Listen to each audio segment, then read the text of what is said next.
नमस्कार दोस्तों। आपका एक बार फिर से स्वागत है मेरे यूट्यूब चैनल पर। और आज की जो ये सच्ची घटना है दोस्तों, ये शुरू होती है जबलपुर से। जबलपुर में एक जो है मधुबाला या फिर बोले तो मधु नाम की जो है एक औरत रहा करती थी। अब इसकी उम्र लगभग जो है 38 साल के आसपास की थी। अब ये जो है रात में फ़ोन करती है अपने ड्राइवर को। ड्राइवर जिसका नाम होता है दिलीप, और इसकी उम्र होगी लगभग दोस्तों 24-25 के आसपास। तो इधर जो है वो रात को जो है दिलीप को फ़ोन करती है कि भाई सुबह सुबह तुम जल्दी आ जाना, हमको भोपाल के लिए निकलना है। भोपाल में कुछ जो है भाई सरकारी काम है, तो जल्दी से सुबह आ जाना। तो इधर दिलीप बोलता है यस मैडम, मैं जो है सुबह जल्दी आ जाऊँगा। अब जो है भाई इधर पर दिलीप जो है दूसरे दिन अगले दिन सुबह पहुंच जाता है करीब 7 बजे के आसपास। अब वो दरवाज़ा खटखटाता है तो दरवाज़ा खुला हुआ रहता है। आवाज़ लगाता है मैडम मैडम। तो उस समय जो है मधु भाई बाथरूम में नहा रही थी।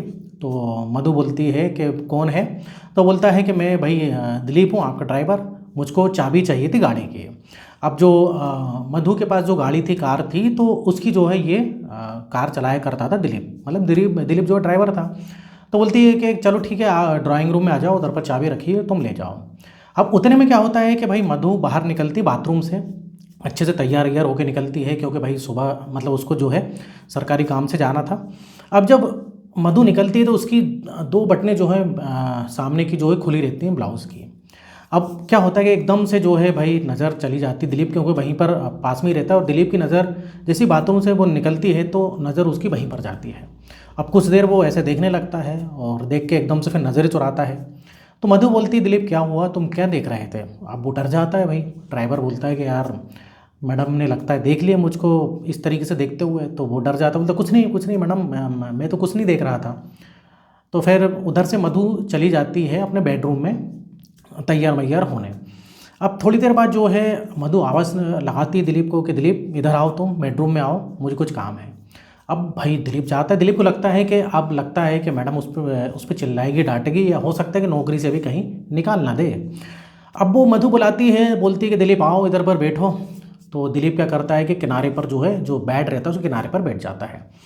अब फिर उसके बाद जो है मधु फिर से आती है और दिलीप के जस्ट बगल में बैठ जाती है। और फिर मधु पूछती है कि दिलीप तुम क्या देख रहे थे, सच सच बताओ, तुम मुझसे झूठ मत बोलो। अब दिलीप फिर से डर जाता है, दिलीप बोलता है कुछ नहीं मैडम, मैं कुछ नहीं देख रहा था, गलती हो गई, गलती से मेरी नज़र चली गई थी। तो मधु बोलती है कि क्या मैं इतनी बेकार लगती हूँ। अब दिलीप बोलता है नहीं मैडम, आप तो बहुत खूबसूरत हो, बहुत अच्छी लगती हो। तो फिर जो है मधु बोलती है कि मधु क्या करती है कि सामने जो ब्लाउज़ रहता है वो जो है उसकी और नीचे के बटनें खोल देती है। तो अब मधु बोलती है अब देखो अब मैं कैसी लग रही हूँ। अब पहले तो दिलीप डर जाता है, लेकिन फिर देखता है, दिलीप बोलता है मैडम आप तो बहुत ही खूबसूरत हो, बहुत ही अच्छी लग रही हो। अब इधर जो है दिलीप समझ नहीं पा रहा था कि भाई हो क्या रहा है, मैडम तो जो है आगे बढ़ते जा रही है। अब वो मधु बोलती दिलीप से, तो दिलीप अगर मैं अच्छी लगती हूँ, खूबसूरत हूँ, सब कुछ हूँ, तो मेरा जो पति जो है मेरी कदर नहीं करता, ऐसा क्यों। तो दिलीप बोलता है कि मैडम आपका पति जो है, आपके पति को शायद आपकी कीमत पता नहीं, वो पागल है आपके पति जो आपकी कदर नहीं करते। अब इस प्रकार से भाई बातें चालू होती, दोनों एक दूसरे से बातें करते हैं। अब भाई मधु बोलती है कि जो है आज तुम मुझको खुश कर दो, जो मुझको चाहिए वो दे दो। पहले तो दिलीप समझ नहीं पाता है, लेकिन भाई इस प्रकार से जब दिलीप बात सुनता है तो दिलीप समझ जाता है कि मैडम को क्या चाहिए। अब वो मतलब संबंध बनाने के लिए उकसा रही थी किसको, दिलीप को। अब दिलीप भी भाई लौंडा था, करीब 25 के आसपास की उम्र थी, लगभग बहुत कम उम्र का, मतलब अगर हम कंपेयर करें मधु से, मधुबाला से, तो उसकी उम्र काफ़ी कम थी। अब वो भाई दिलीप भी उत्तेजित हो जाता है।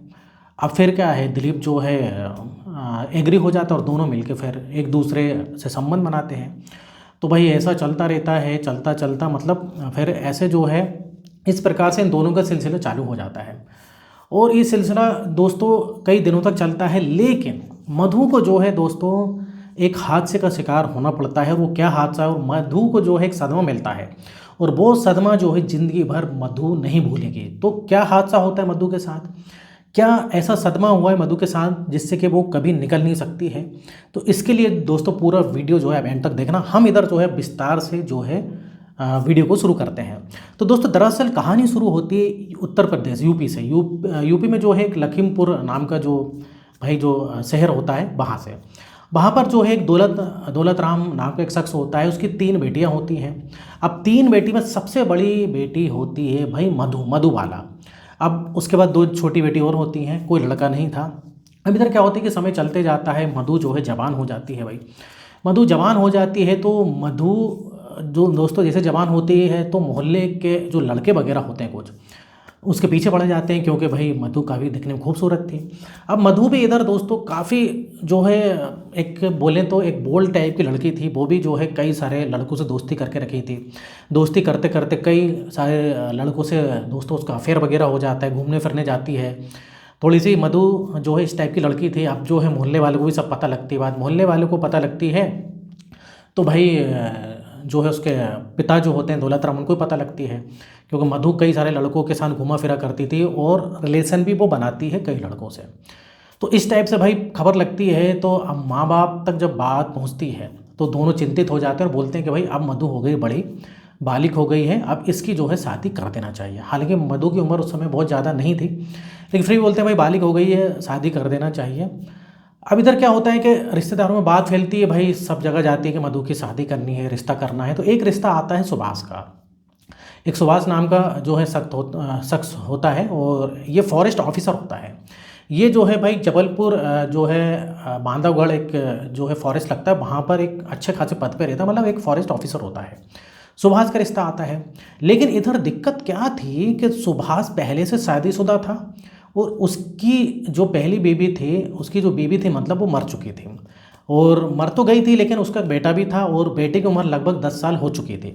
अब सुभाष अकेला था, लेकिन सुभाष क्या है कि दोस्तों काम काज में काफ़ी ज़्यादा व्यस्त रहता था और उसके एक बूढ़े पिताजी भी थे, उनकी भी देखभाल करनी रहती थी। तो अब वो सोचता है कि भाई शादी करने के लिए सोचता है। तो ऐसे करते करते सुभाष तक ये रिश्ता पहुँचता है। अब सुभाष और मधु के जो पिताजी थे दौलत राम, ये मिलते हैं, सुभाष के पिताजी मिलते हैं, बातचीत होती है, दोनों का रिश्ता तय हो जाता है। क्योंकि भाई जो दौलत राम थे ना, मधु के पिताजी, उनको तो किसी न किसी तरीके से भाई शादी जल्दी करनी थी, क्योंकि उनके बदनामी का डर था और रिश्ता अच्छा था। बस ये था कि शादीशुदा था और 10 साल का बच्चा था सुभाष का, बाकी वो फॉरेस्ट ऑफिसर था। तो किसी भी तरीके से उन्होंने भाई बोला कि इससे शादी कराओ, नहीं तो मधु हमारी एक दिन नाक कटवा देगी, किसी के साथ भाग जाएगी। तो वही शादी हो जाती है। इस प्रकार से जो है भाई जो सुभाष और जो मधु होते हैं कुछ दिनों तक तो खुश रहते हैं, और जो 10 साल का बेटा होता है उसको अपना बेटा समझ के जो है प्यार करती है। काफ़ी जो है अच्छी खासी ज़िंदगी चल रही थी। लेकिन फिर क्या होता है दोस्तों, मधु प्रेग्नेंट होती है, मधु का भी बच्चा होता है और मधु का भी एक बेटा होता है। अब मधु जो है अपने बेटे से ज़्यादा लगाव करने लगती है और जो सुभाष की पहली बीवी से जो बेटा था उसको थोड़ा सा इग्नोर करने लगती है भाई, क्योंकि उसका खुद का बेटा था तो उसको उस पर ज़्यादा ध्यान देती थी। अब इस बात को लेकर सुभाष कई बार समझाता भी था, लेकिन समझाते समझाते दोनों में झगड़ा होने लगता है कि भाई तू जो है इसको अपना नहीं रही है, जो उसका पहली बीवी से बेटा था। तो भाई दोनों में काफ़ी लड़ाई झगड़ा होता है। लेकिन उधर क्या होता है कि सुभाष जो है बोलता है कि भाई हम जो है एक साथ नहीं रह सकते। अब दोस्तों सुभाष क्या करता है कि सुभाष जो है उसको एक अलग घर लेके देता है, बोलता है कि मैं तुम्हारे साथ नहीं रह सकता, लेकिन उसके लिए एक अलग व्यवस्था करा देता है, क्योंकि सुभाष के बाद अच्छा खासा पैसा था, फॉरेस्ट ऑफिसर था। अब भाई वो जो है मधु जो है अपने बेटे को लेकर बाहर रहने लगती है और एक गाड़ी ले देता है, जो टाटा की जो इंडिगो होती है वो लेकर देता है, और एक ड्राइवर भी उसको रख के देता है कि भाई तुम्हें कुछ भी काम हो जाना हो तो तुम ये जो ड्राइवर इसको ले जा सकती हो। तो एक ड्राइवर भी दे देता है। अब भाई इस तरीके से कई दिनों तक चलता है। लेकिन भाई मधु की जो हवस थी वो तो कहीं ना कहीं मिटानी थी उसको, क्योंकि उसकी उम्र उस समय भी ज़्यादा नहीं थी, करीब मैंने बताया कि 38 साल के आसपास की उसकी उम्र थी। तो अब क्या होता है कि इसी तरीके से जो है भाई एक बार जो है ड्राइवर को बुलाती है, जो कि मैंने पहले ही बता दिया, ड्राइवर को बुलाती है। ड्राइवर दिलीप जो होता है भाई अचानक से बिना सोचे समझे ये मामला होता है, दोनों के संबंध बन जाते हैं। तो फिर इस प्रकार से कहानी चालू होती है। अब इधर जो दिलीप और मधु की जो है भाई इस प्रकार से चलती रहती कई दिनों तक कहानी चलती है। तो एक बार क्या होता है कि सुभाष को पता चल जाता है, भाई सुभाष को पता चल जाता है कि मधु जो है जो ड्राइवर दिलीप है इनके जो है संबंध है। भाई ये लोग बहुत घूमते फिरते हैं। कई बार जो है सुभाष ने भी देखा तो सुभाष मना करता है कि भाई ये तुम क्या कर रही हो, इससे बदनामी होती है, ऐसा होता है। फिर लड़ाई झगड़े होना शुरू हो जाते हैं। तो सुभाष बोलता है कि भाई तुमसे तो मुझे कोई मतलब ही नहीं है। तो इस प्रकार से चलता रहता है। लेकिन एक दिन क्या होता है कि भाई सुभाष को जो है हार्ट अटैक आ जाता है, उसकी मृत्यु हो जाती है। क्योंकि सुभाष की उम्र जो है जैसे कि मैंने बताया कि ज़्यादा थी, मधु से ज़्यादा थी, तो उसकी भाई जो है मृत्यु हो जाती है। अब भाई सुभाष मर गया। अब इस प्रकार से जो है उसको जो है दुख होता है, भाई मधु को दुख होता है। जो भी था भाई पति तो था ही, खैर पैसे वगैरह देते रहता था उसको। लेकिन इधर जो है सुभाष का जो बेटा होता है वो 18-19 साल का हो जाता है भाई। बड़ा हो जाता है, काफ़ी बालिग हो जाता है। तो इस प्रकार से भाई जो है मर जाता है क्या कहते हैं मधु का पति। अब दोस्तों इधर क्या होता है कि भाई जो है इन सर्विस में मरता है। जो सुभाष होता है मतलब उसकी सर्विस अभी बाकी रहती है, कुछ महीनों की बाकी रह गई थी, तो इन सर्विस में मरता है। इन सर्विस में कोई भी आपको पता है कि मरता है तो उसकी अनुकंपा नियुक्ति कई जो है जगह पर होती है।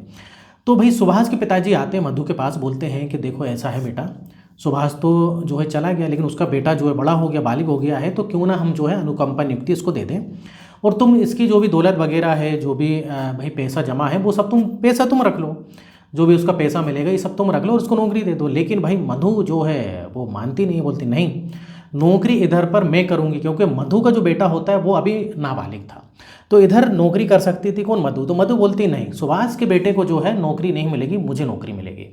अब क्योंकि दोस्तों नियम ऐसा था कि पहले जो है पत्नी को जो है नौकरी दी जाएगी और इनका डाइवोर्स नहीं हुआ था, तो मानती नहीं है और वो भाई खुद नौकरी हासिल कर लेती है।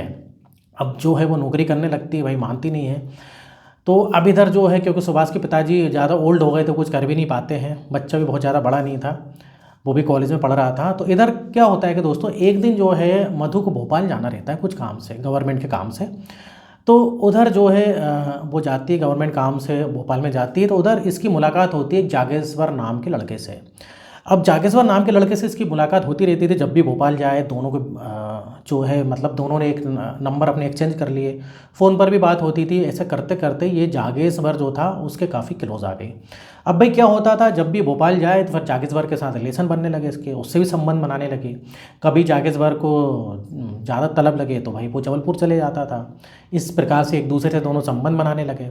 अब एक बार क्या होता है दोस्तों, दिलीप देख लेता है, दिलीप को पता लग जाता है, क्योंकि दोस्तों कई दिनों तक ये चीज़ें छुपती नहीं है, तो आपको पता ही होगा। अब दिलीप को पता लग जाता है, फिर दिलीप और जो है मधु में एक बार जो नोकझोंक हो जाती है। अब मधु बोलती है कि भाई तू ड्राइवर है, तू अपने काम से मतलब रख, तू मेरा पति बनने की कोशिश मत कर, कोई मैंने तुझसे शादी नहीं करी है। अब इन दोनों के बीच इतना विवाद हो जाता है कि मधु जो उसको नौकरी से निकाल देती है, बोलती है भैया तू कल से जो है, कल से क्या आज से ही नहीं आना, तू नौकर है नौकर की तरह रहे, ड्राइवर ड्राइवर की तरह रहे। अब इस प्रकार से भाई दिलीप को धुतकार के निकाल देती है।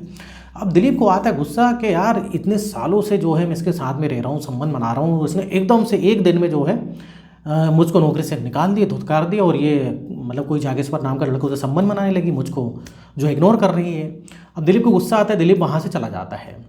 अब भाई एक दिन क्या होता है कि ऐसे समय बीतता रहता है, और जो मधु का जो बेटा एक दिन स्कूल जाता है भाई। अब क्या होता है, स्कूल तो जाता है, स्कूल से वापस नहीं आता है। अब मधु ऑफिस से घर आती है, बोलती कितना समय हो गया भाई, और जो है बच्चा अभी तक नहीं आया है। तो इधर क्या होता है कि जो है सुभाष के पिताजी भी वहीं रहने लगते हैं मधु के साथ, क्योंकि भाई वो अकेले थे, जैसे तैसे उनको भी अब जो भी है रहना तो था ही। तो अब वो बोलते हैं कि हाँ बेटा अभी तक आया ही नहीं, मैं काफ़ी देर से राह भी देख रहा हूँ लेकिन अभी तक तो आया ही नहीं, अब तक आ जाना चाहिए था। तो अभी मधु थोड़ी चिंतित हो जाती कि यार टाइम हो गया है, एक बार काम करते स्कूल जाके देखते हैं भाई, स्कूल जाके देखते हैं, क्योंकि स्कूल जिस बस में वो आता था वो बस भी निकल चुकी थी। स्कूल में जाते हैं, पता करते हैं, बोलते हैं कि भाई जो है पहले तो वो गार्ड से पता करते हैं, स्कूल बस से पता करते हैं, तो स्कूल बस वाला बोलता है कि वो तो हमारी स्कूल बस में बैठा ही नहीं। फिर स्कूल के जो भाई टीचर्स वगैरह होते हैं उनसे पता किया जाता है, तो टीचर बताते हैं कि ये बीच में ही जो है इसको एक शख्स आए थे, वो जो है बोल रहे थे मैं इसका चाचा हूँ, और इसके जो भाई दादाजी की तबीयत काफ़ी ज़्यादा ख़राब है, ऐसा बोलकर वो ले गए। तो इस प्रकार से स्कूल वालों ने जो उसको छोड़ दिया था। इसके अलावा स्कूल वाले बोलते हैं हमने आपसे बात भी की थी, आपने बोला था हाँ जाने दो, जो है जो इसके दादाजी की तबीयत ख़राब है, लेकिन मधु बोलती भाई मैंने तो कोई फ़ोन नहीं किया। तो यहाँ पर जो भी शख्स आया था उसने किसी दूसरी लड़की मतलब जो नंबर दिया था वो कोई दूसरी लड़की ने फ़ोन किया था, लेकिन इधर टीचर लोग कन्फ्यूज़ हो गए, टीचर को ऐसा लगा कि भाई उसकी मम्मी बोल रही हैं। तो इस प्रकार से कुछ जो है करते हैं जालसाजी, और जो है उसके बेटे को ले जाते हैं, मतलब उसको जो है किडनैप कर लेते हैं। अब भाई इस प्रकार से जो है वो घर आती है, घर जैसे ही आती है तो फ़ोन आता है, एक फ़ोन आता है फिरौती के लिए कि भाई तुम्हारा बच्चा हमारे पास है और 10 लाख रुपए लेके तुम आ जाओ, लेकिन पुलिस को अगर कंप्लेन करोगे तो तुम्हारा बच्चा कभी नहीं आएगा, तुम्हारे बच्चे की जो है लाश मिलेगी। अब भाई मधु सोचने लगती है क्या करें। तो जो सुभाष के पिताजी थे वो बोलते हैं कि बेटा पैसे तो हम कमा लेंगे, लेकिन बच्चे को कुछ हो गया तो दिक्कत वाली बात हो जाएगी, तो हम एक काम करते हैं कि पुलिस में फ़ोन नहीं करते हैं। अब भाई वो जो है 10 लाख रुपए मांगे थे, लेकिन उस समय इतना केस नहीं था। फिर से उसको फ़ोन आता है फिरौती वाले का, तो वो बोलती है कि मेरे पास इतने पैसे नहीं हैं, सिर्फ 5 लाख हैं। तो वो बोलते हैं कि ठीक है भाई 5 लाख रुपए लेके आ जाओ। तो जब वो 5 लाख रुपए जो है लेकर जाती है, जिस भी लोकेशन वो बताते तो वहाँ पर पहुँचते नहीं है। फिर से फ़ोन आता है, बोलते कि तू पुलिस को बुला के लाई थी। तो वो तो बोलती मैंने तो पुलिस को बुलाई ही नहीं, पुलिस को खबर ही नहीं करी। तो वो बोलते अच्छा ठीक है, तू कल फिर इस मंदिर पर आके जो है पैसे रख के चले जाना, तेरा बेटा जो है घर पर पहुँच जाएगा। तो अगले दिन जो है जिस भी लोकेशन पे वो मंदिर होता है वहाँ पर बताते, वो पैसा रखती है अपना 5 लाख रुपए, वहाँ से चली जाती है।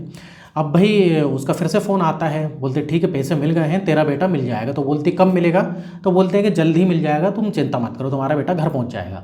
लेकिन भाई ऐसे 2 से 3 दिन हो जाते हैं, 2 से 3 दिन हो जाते हैं, उनका बेटा नहीं आता है। तो मजबूर में जाके जो फिरौती से जो नंबर आया था उस पर डायल भी करती तो वो फ़ोन बंद जाता है। तो मजबूरी में भाई फिर मधु जाती पुलिस थाने में, पुलिस थाने में पूरी कहानी बताती है। फिर एक दिन जो है पुलिस थाने में खबर मिलती है कि नाले के पास लाश मिली है। अब लाश मिली है तो जो हुलिया था वो उसी से मिल रहा था। अब जैसे मधु को बुलाते हैं लाश की शिनाख्त के लिए तो उसका बेटा होता है। अब भाई उसका रो रो के बुरा हाल हो जाता है, लाश को पोस्टमार्टम के लिए भेजा दिया जाता है। पता लगता है कि भाई इसकी गला दबाने से मौत हुई है, मतलब जो फिरौती जिन्होंने मांगी उन्हीं ने हत्या की है। अब भाई पुलिस छानबीन करती है, सीडीआर निकालती है, जो उसके पास फ़ोन आया था तो फ़ोन नंबर को ट्रेस करती है तो कुछ पता नहीं लगता पुलिस को, क्योंकि वो नंबर बंद भी जाता है, फर्जी नाम से सिम ली हुई थी। लेकिन एक दिन क्या होता है कि 15-20 दिन बाद वो फ़ोन एक्टिव होता है, उसमें कोई दूसरी सिम लगाई जाती है। तो पुलिस को पता लगता है, उसके IMEI नंबर होता है उसे ट्रेस करती है। अब ट्रेस करते करते पुलिस जो है लोकेशन पर पहुँचती है, और लोकेशन पर पहुंचने के बाद जो है 3 लोग को हिरासत में लेती है। अब 3 में से जो भाई होता है एक दिलीप, जी हाँ दोस्तों, ड्राइवर था दिलीप होता है।